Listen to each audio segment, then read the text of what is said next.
So you want to buy a McDonald's. Find a lot, put up the arches, flip some burgers, and watch the checks come in. Here's what it actually takes to open one location. $45,000 just for the franchise fee. That part's true. But then, between $325,000 and $1.5 million for equipment and build-out, grills, fryers, drive-through systems, digital menu boards, the works. Up to $313,000 for 3 months of rent paid in advance before you've made a single sale.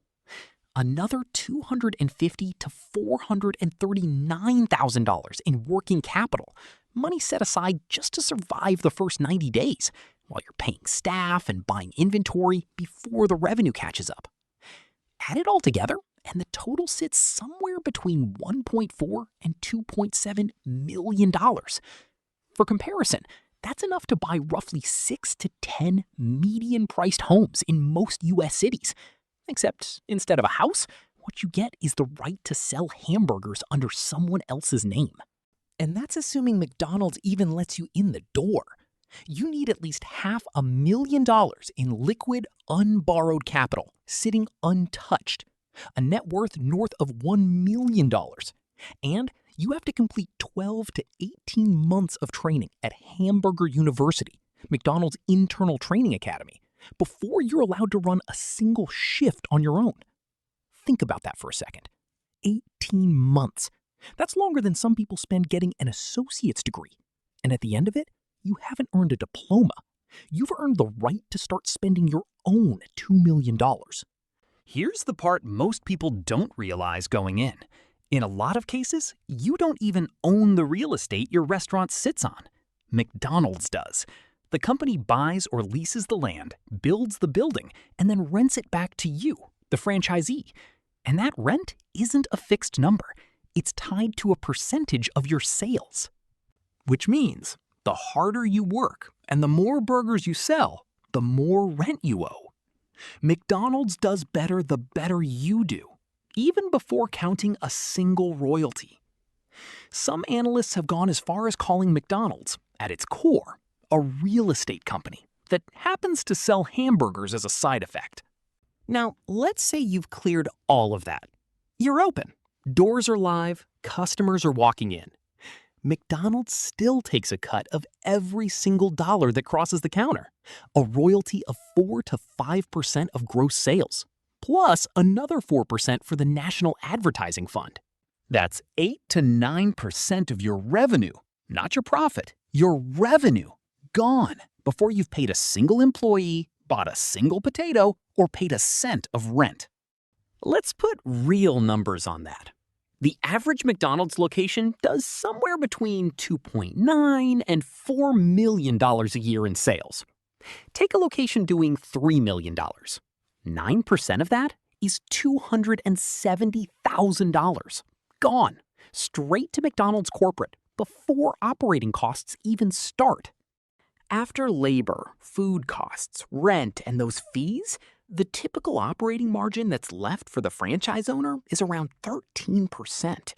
On a $3 million location, that's roughly $390,000 a year. And that's before debt payments on the $2.7 million you borrowed to open the place, and before your own salary. So let's recap where you stand before you've sold your first fry. Close to $3 million spent. A year and a half of unpaid training completed. A landlord who charges you more rent the better you perform. And a corporate partner who takes 9 cents of every dollar. Forever, for as long as you own the store. It sounds like a losing game. And yet, thousands of people do it every year. And some of them build empires. In the 1980s, a man named Vijay Selhi moved to the United States and took a job at a McDonald's in Somerville, Massachusetts. Crew member, minimum wage, flipping burgers, mopping floors, taking orders. He didn't stop there. Over the following decades, he worked his way up. Crew member, to general manager, to supervisor, and finally to franchisee. In 2015, he acquired his first 2 restaurants, and eventually He did something almost poetic. He bought back the exact Somerville location where he'd started as a teenager, earning minimum wage. Today, Vijay Selhi and his two sons own 19 McDonald's restaurants across Massachusetts. 40 years. From minimum wage crew member to owning the building he once mopped the floors of. It's the story McDonald's puts front and center in its own marketing. He's not alone either. Across the country, there are other family operators who've built similar-sized portfolios. One Ohio-based family, for example, also grew to 19 locations after a couple cashed out their retirement savings in 1994 to buy their very first restaurant. Stories like these are why McDonald's franchising still has a waiting list, despite everything we just walked through. But let's do the math on that story a different way. Building a 19-unit McDonald's empire doesn't happen with one $2.7 million check. It happens over decades. Reinvesting profits, taking out new loans, working 80-hour weeks for years before the second location, then the fifth, then the 19th. For the sake of comparison, let's say that entire multi-decade journey required something in the neighborhood of $2 million in total capital, put in over the years. Now here's the thought experiment. Take that same $2 million. Instead of pouring it into land, equipment, royalties, and 80-hour work weeks, you simply buy McDonald's stock with it 20 years ago.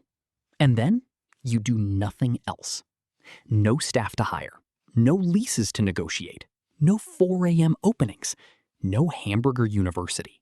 You just hold the stock. McDonald's stock has historically grown at somewhere around 10 to 11% a year, on average, over the last 2 decades, on a price basis alone, before even counting the dividends the company pays out every quarter. Run $2 million through 20 years of that kind of growth, and you land somewhere around $15 to $16 million. Same company, same brand, same golden arches. 0 80-hour weeks, 0 payroll headaches, 0 risk of a bad location tanking your investment. So if the stock market version is so much easier, why does anyone still buy the actual restaurant? A few reasons. First, most people don't have $2 million sitting around to invest in the stock market either way. A lot of franchisees build their empire the same way Vijay Selhi did, starting with nothing and working their way up through the business itself, not through outside capital. Second, owning a restaurant creates something a stock certificate never will. A business you can hand to your kids, a role in your community, a name people recognize when you walk in the door. Selhi didn't just build wealth, he built a legacy his sons are now running. And third, for the right operator in the right market, the restaurant can still outperform the stock. Top quartile McDonald's operators post returns that rival or beat the market. It's the average and below average operators who quietly struggle, take 5 to 7 years just to break even, and never talk about it publicly. But if the only goal was the money and nothing else, the stock ticker would have gotten there faster, with none of the 4 a.m. shifts, none of the payroll, and none of the risk of a bad year wiping out your margin. That's the McDonald's paradox in one sentence. The company makes more from being your landlord and more from being a stock you can buy in 10 seconds on your phone than it ever does from you actually flipping the burgers. $45,000 gets you the name. $2.7 million gets you the keys. But apparently, doing nothing at all might have gotten you further.